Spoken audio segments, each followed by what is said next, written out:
اعوذ باللہ من الشیطان الرجیم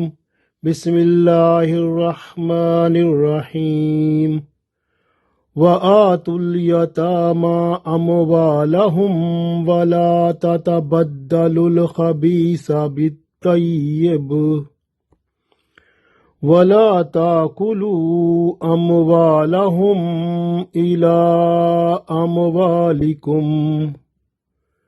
إنه كان حوبا كبيرا۔ عزیز دوستو، السلام علیکم ورحمۃ اللہ وبرکاتہ۔ سورہ نساء آیت نمبر 2 تلاوت کی ہے۔ اس آیت میں اللہ تعالیٰ نے یتیم کے سرپرستوں کو خطاب فرمایا ہے اور ان کو حکم دیا ہے کہ یتیموں کے مال میں خیانت نہ کرو، یتیم کے مال کھانے والے نہ بنو، یتیم سے بدسلوکی نہ کرو، یتیموں کا خیال رکھو، کیونکہ قرآن پاک میں ایک اور جگہ بھی آیت آئے گی جس میں حکم ہے کہ یتیموں کا مال کھانے والے اپنے پیٹوں میں آگ بھرتے ہیں۔ تو اس لیے یتیم جو ہوتا ہے اس کی بڑی شان ہے، اس کی بڑی قدر ہے، کیونکہ رسول اللہ صلی اللہ علیہ وآلہ وسلم بھی یتیم تھے، اور آپ صلی اللہ علیہ وسلم قیامت والے دن یتیموں کے سر پر ہاتھ رکھیں گے، اور جن لوگوں نے یتیموں کے سر پہ ہاتھ رکھا تھا ان کے آپ صلی اللہ علیہ وسلم ساتھی بنیں گے۔ پڑھتے ہیں، ارشاد باری تعالیٰ ہے وَآتُوا الْيَتَامَى، اور آتو دے دو، یتامہ یتیموں کو، اور یتیموں کو دے دو، وَآتُوا الْيَتَامَى، اور یتیموں کے حوالے کر دو، اموالہم، ان کے مال، اموال مال، ہم ان کے، وَآتُوا الْيَتَامَى اموالہم، اور یتیموں کا مال ان کے حوالے کر دو، یعنی یتیموں کا مال جو آپ کی تحویل میں ہے وہ ان کے حوالے کر دو، یعنی جب وہ بالغ ہوتے ہیں اس وقت ان کے حوالے کرنا ہوتا ہے۔ وَلَا تَتَبَدَّلُوا، اور تبدیل نہ کرو، بدلو نہیں،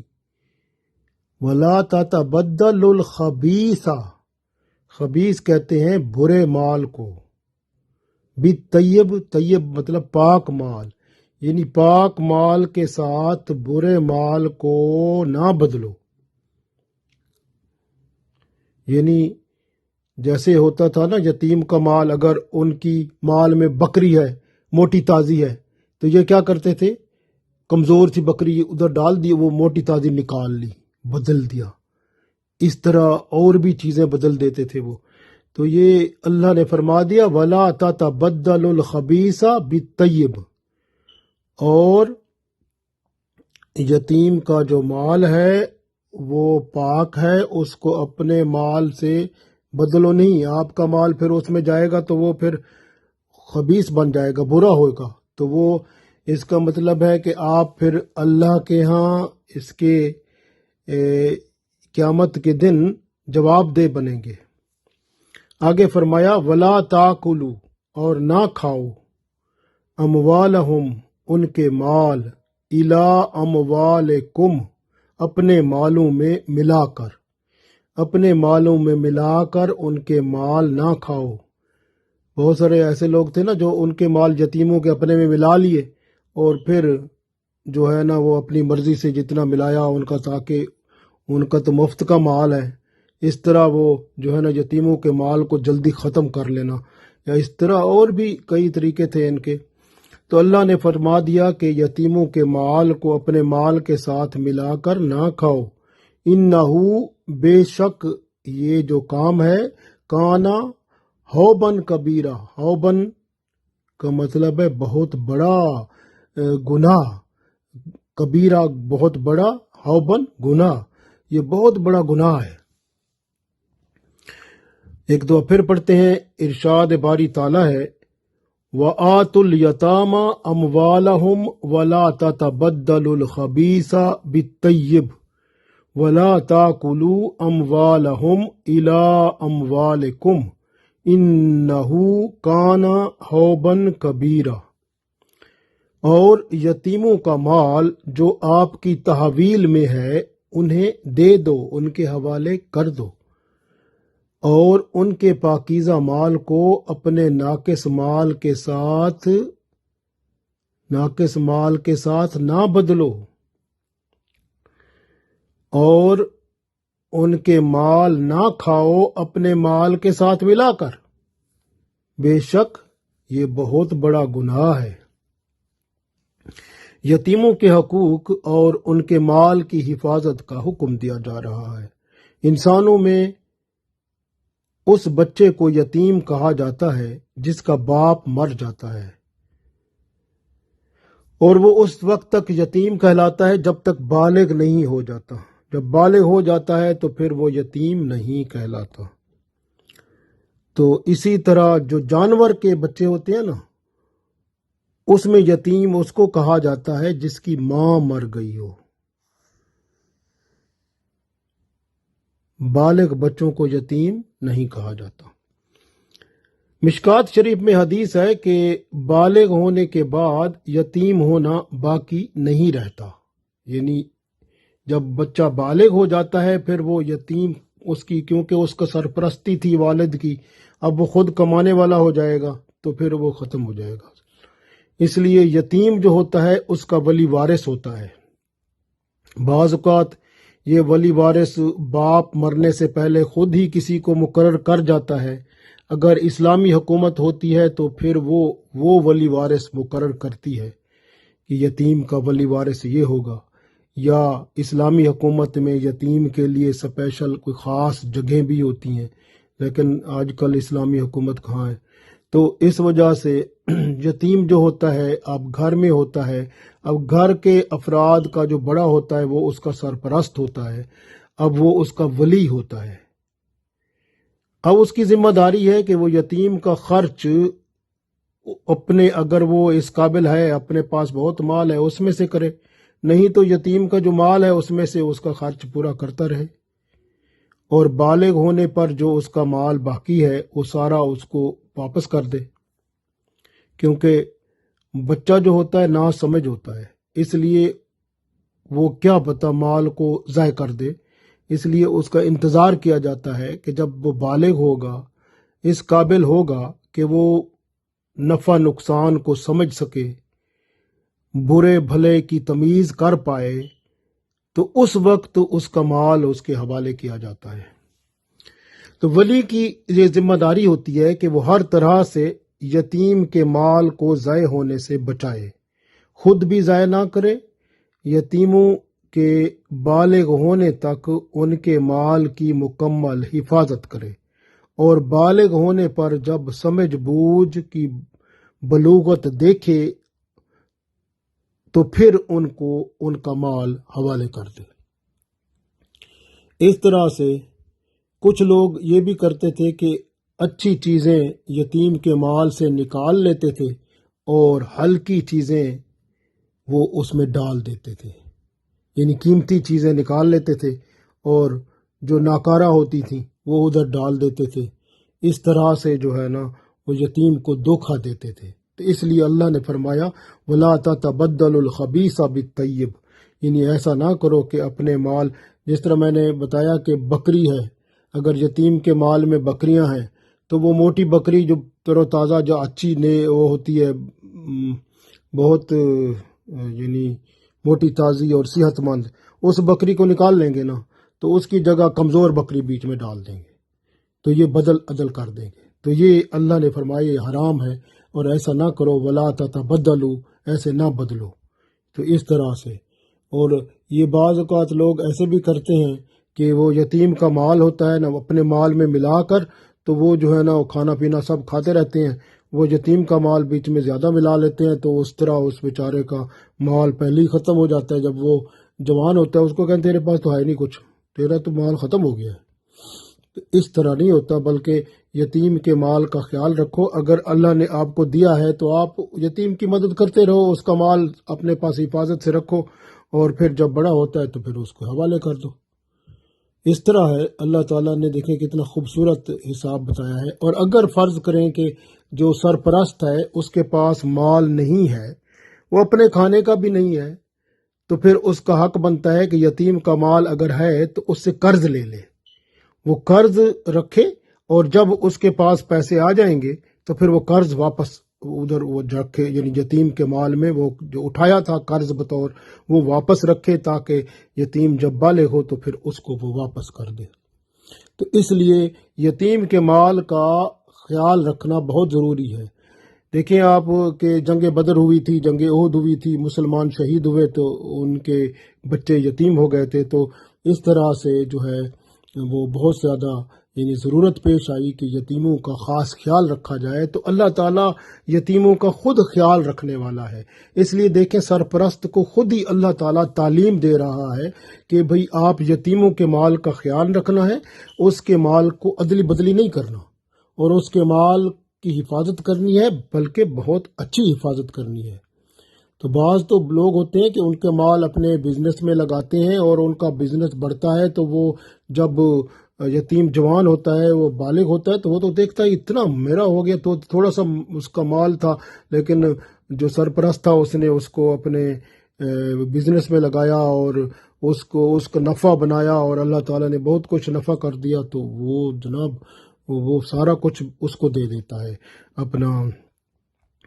یتیم کو۔ تو یتیم جو ہے پھر وہ بھی مہربان ہوتا ہے کہ آپ نے میری مدد کی تھی، تو پھر ایک دوسرے کے ساتھ وہ چل کے زندگی کا بہترین حساب کتاب چل پڑتا ہے۔ تو یہ اللہ تعالیٰ مہربانی کرتا ہے تو سب ٹھیک ہوتا ہے۔ اصل بات ہے انصاف کے ساتھ کام کیا جائے، اور جو جس کی ملکیت ہے وہ اس کی ملکیت رہنی چاہیے۔ اگر اللہ تعالیٰ نے ہمارے پاس کسی چیز کی امانت دی ہے تو اس امانت میں خیانت نہیں کرنی چاہیے۔ تو یہ امانت میں خیانت ہوتی ہے کہ یتیم کے مال کو آپ بدل دیں، یا یتیم کا مال آپ کھا جائیں، یا یتیم کے مال کو اپنے مال میں ملا کر وہ زیادہ استعمال کر لیں اور اس کو شو کریں کہ بھئی یہ تو تیرا مال تو ختم ہو گیا۔ تو یہ سب گناہ ہے، حرام کے کام ہیں اور خیانت ہے۔ اللہ تعالیٰ قیامت کے دن یہ پوچھے گا تو پھر جواب دینا ہوگا۔ تو اس لیے جو ہے نا آج آپ جو ہے نا یتیم کے سر پہ ہاتھ رکھیں گے تو قیامت کے دن اللہ تعالیٰ کی رحمت آپ کے ساتھ ہوگی، اور رسول اللہ صلی اللہ علیہ وسلم جنت میں ساتھ لے جائیں گے۔ کتنی بڑی بات ہے۔ یہ جو آیت ہے اس کے بارے میں بتایا جاتا ہے کہ قبیلہ غطفان جو تھا اس کا ایک شخص تھا جو اپنے یتیم بھتیجے کی پرورش کر رہا تھا۔ جب یتیم وہ بالغ ہو گیا تھا تو اس نے اپنا مال طلب کیا، چچا نے اس کا مال اس کے سپرد کرنے سے انکار کر دیا، تو وہ رسول اللہ صلی اللہ علیہ وسلم کے پاس شکایت لے کر آیا، تو رسول اللہ صلی اللہ علیہ وسلم نے چچا کو طلب فرمایا، تو اس وقت یہ قرآن پاک کی یہ آیت نازل ہوئی، وَآتُوا الْيَتَامَى أَمْوَالَهُمْ وَلَا تَتَبَدَّلُوا الْخَبِيثَ بِالطَّيِّبِ وَلَا تَأْكُلُوا أَمْوَالَهُمْ إِلَىٰ أَمْوَالِكُمْ إِنَّهُ كَانَ حُوبًا كَبِيرًا۔ جب چچا نے یہ آیت سنی تو اس نے معافی بھی مانگی اللہ تعالیٰ سے، اور فوراً مال جو تھا وہ یتیم کے حوالے کر دیا۔ تو یہ ہے یعنی جو مال جو یتیم کا ہوتا ہے تو وہ ہمیشہ اس کے حوالے کرنا ضروری ہوتا ہے۔ اس لیے جو بندہ مال کے حرص میں مبتلا ہو جاتا ہے تو وہ پھر انصاف نہیں کر پاتا، وہ پھر اللہ تعالیٰ کو بھی ناراض کر بیٹھتا ہے اور یتیم کا حق بھی مار بیٹھتا ہے۔ رسول اللہ صلی اللہ علیہ وسلم فرماتے ہیں ایک حدیث میں بخاری شریف میں ہے کہ میں اور سرپرست، یعنی رسول اللہ صلی اللہ علیہ وسلم فرماتے ہیں میں اور یتیم کا سرپرست جنت میں اس طرح ہوں گے جس طرح یہ شہادت کی انگلی کے ساتھ دوسری انگلی آپ صلی اللہ علیہ وسلم نے کھول کر بیان فرمائی، جس طرح یہ دو انگلیاں ہیں اس طرح ہم ساتھ ہوں گے۔ تو وہ سرپرست جس نے یتیم کے اوپر بہت مہربانیاں کی، احسان کیا، اس کے اوپر کرم کیا، اس کے ساتھ بہت اچھا سلوک رکھا، قیامت کے دن رسول اللہ صلی اللہ علیہ وسلم اس کو جنت میں لے جائیں گے، اور پھر اس کے اوپر کرم ہوگا، آپ صلی اللہ علیہ وسلم کی صحبت ملے گی۔ کتنی اچھی بات ہے۔ اسی طرح ایک اور حدیث ہے، اس میں رسول اللہ صلی اللہ علیہ وسلم فرماتے ہیں کہ 7 ہلاک کرنے والی چیزوں سے بچو۔ پہلی بات اللہ کے ساتھ شریک کرنا کسی کو، دوسری بات جادو کرنا، تیسری بات ناحق کسی کو قتل کرنا، چوتھی بات سود کھانا، پانچویں بات یتیم کا مال کھانا، چھٹی بات جہاد میں پیٹھ پھیر کر بھاگنا، ساتویں بات کسی مسلمان پاک دامن عورت پر تہمت لگانا۔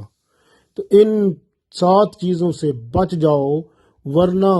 تم کو یہ ہلاک کر دیں گی اور جہنم میں جانے کا راستہ ہموار کر دیں گی۔ تو یہ آپ کو رسول اللہ صلی اللہ علیہ وسلم نے بتایا، اور یہ حدیث تو بہت ساری حدیث کی کتابوں میں ہے، صحیح مسلم، صحیح بخاری، ابو داؤد اور ترمذی، بہت ساری کتابوں میں موجود ہے۔ اسی طرح ایک اور حدیث ہے ابن ماجہ میں کہ مسلمانوں میں سب سے اچھا گھر وہ ہے، یہ آپ صلی اللہ علیہ وسلم فرماتے ہیں کہ مسلمانوں میں سب سے اچھا گھر وہ ہے جس میں یتیم کے ساتھ اچھا سلوک کیا جائے، اور سب سے برا گھر وہ ہے جہاں یتیم کے ساتھ بد سلوکی کی جائے۔ اسی طرح سے ایک اور حدیث ہے جس میں رسول اللہ صلی اللہ علیہ وسلم کے پاس ایک شخص آیا اور اس نے دل کی سختی کی شکایت کی، تو آپ صلی اللہ علیہ وسلم نے اسے فرمایا کہ وہ یتیم کے ساتھ اچھا سلوک کرے اور مسکین کو کھانا کھلائے، تو پھر اس کا دل نرم ہو جائے گا۔ تو یہ بھی ایک بہت اچھا فارمولہ ہمارے پاس آ گیا کہ کسی کا دل سخت ہوتا ہے تو وہ اس کو بہتر ہے کہ وہ یتیم کے سر پہ ہاتھ پھیرے، مدد کرے اس کی، اور مسکین کو کھانا کھلائے، تو اللہ تعالیٰ دل کو جو سخت ہوتا ہے اس کو بھی نرم کر دیتا ہے، اور یہ حدیث مسند احمد میں موجود ہے۔ اس طرح سے آپ دیکھیں کہ اللہ کا حکم جو ہے وَآتُوا الْیَتَامَ، اور یتیم کو اس کا حق دے دو، جب وہ بالغ ہو جاتا ہے تو پھر اس کا مال اس کے حوالے کر دو۔ وَآتُوا الْیَتَامَ أَمْوَالَهُمْ، یتیم کا مال اس کے حوالے کر دو جو آپ کی تحویل میں ہے، جب وہ بالغ ہو جاتا ہے تو اس کو دے دو، سمجھ بوجھ جب اس میں آ جائے کہ اب وہ نفع نقصان کا پتہ چل گیا ہے کہ مال کو ضائع نہیں کرے گا، اس کو پتہ چل گیا ہے، اس کو تھوڑی بہت ٹریننگ بھی دو اور تربیت دے کے اس کو مال اس کے حوالے کر دو۔ پھر فرمایا وَلَا تَتَبَدَّلُوا الْخَبِيثَ بِالطَّيِّبِ، یعنی آپ جو ہے نا مال جو ہوتا ہے نا وہ یتیم کا، اس کے ساتھ اس کے مال کے ساتھ اپنا مال بیچ میں ڈال کے جو اس کا اچھا مال ہوتا ہے وہ نکال نہ لو، بلکہ جو اس کا صحیح مال ہے وہی اس کو دو۔ تو اس طرح سے بدلی عدلی نہ کرو۔ پھر فرمایا وَلَا تَأْكُلُوا أَمْوَالَهُمْ إِلَىٰ أَمْوَالِكُمْ، اور اپنے مال کے ساتھ یتیم کا مال نہ ملاؤ، ایسا نہ ہو کہ آپ سارا مال اس کا ملا لو اور اس طرح ختم کر جاؤ، تو یہ طریقہ کار صحیح نہیں ہے۔ انصاف سے کام لو، اور اس طرح اللہ انصاف کو پسند کرتا ہے۔ اگر آپ ایسے مال یتیم کا اپنے مال میں ملا لیں گے اور ادلی بدلی کر دیں گے، اس کا مال جو اچھا ہے نکال لیں گے اور جو 2 نمبر مال ہے اس کے اندر یتیم کے مال میں جھانک دیں گے، اور تو پھر آپ نے تو پھر ظلم کر لیا نا۔ تو اسی طرح یہ اللہ فرماتا ہے انہو کانا حوبن کبیرہ، بے شک یہ تو بہت بڑا گناہ ہے، تو یہ بہت بڑا گناہ آپ کر بیٹھیں گے، اس لیے گناہوں سے بچیں اور یتیم کے سر پہ ہاتھ پھیریں تاکہ اللہ کے رسول صلی اللہ علیہ وسلم کے ساتھ جنت میں داخل ہو کر ان کی صحبت پا سکیں۔ اللہ ہم سب کو صحبت رسول صلی اللہ علیہ وسلم جنت میں عطا فرمائے، آمین۔